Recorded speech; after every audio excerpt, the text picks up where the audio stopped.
my YouTube subscribers. If you're not a subscriber, don't forget to subscribe so you can see all my other videos. We cover lots of topics in our family.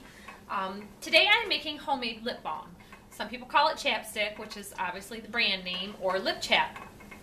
We are doing this homemade this year, and the reason I'm doing it is we have surplus beeswax. I keep my own bees, and this is some beeswax that I've saved from working our beehives.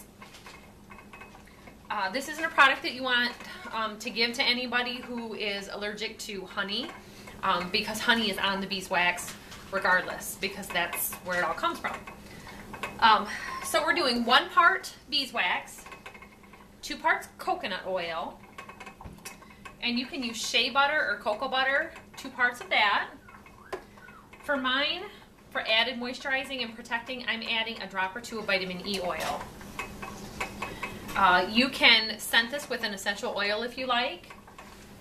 I am going to use lemongrass today, and that is about 10 or 20 drops depending on how much you're making and how much you want it to be scented or flavored. You can also color this with Kool-Aid or Jello, and that's a really nice, I like the Jello because it's just kind of sweet.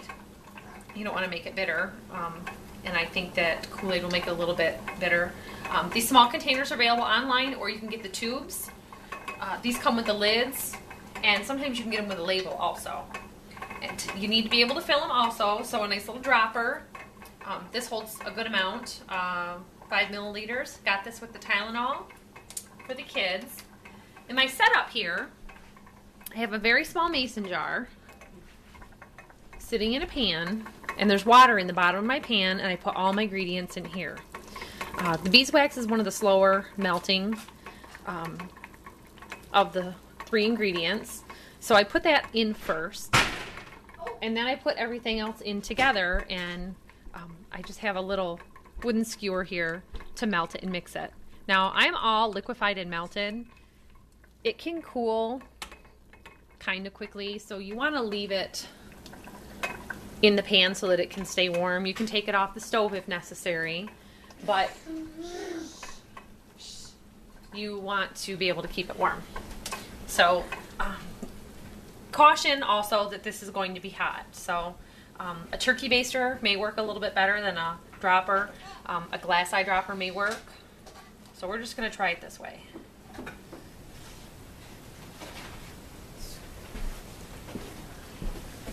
And of course you want to make sure that you're all blended so that all those ingredients are very nicely mixed. The kids are coming in, so I apologize. I start to forget things. This is where you're going to want to add your essential oil. Now I've considered using like a food grade extract, but because it's so high contented of alcohol, I don't know how well that would work. I remember what we came to the house for. Trey, quiet. So I have all of my containers here to not make a mess with the rest of my house.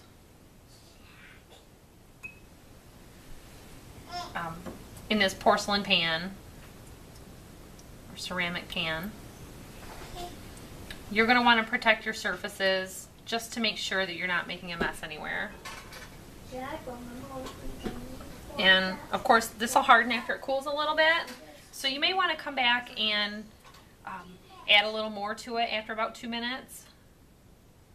And if you're selling your product for sale, you're going to want to include a list of ingredients and a label.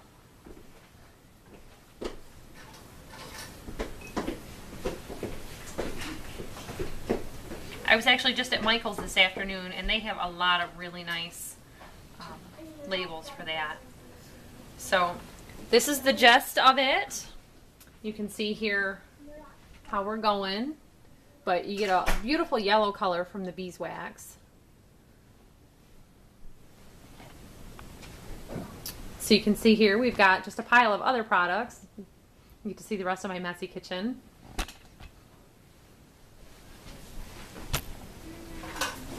But happy holidays, everybody.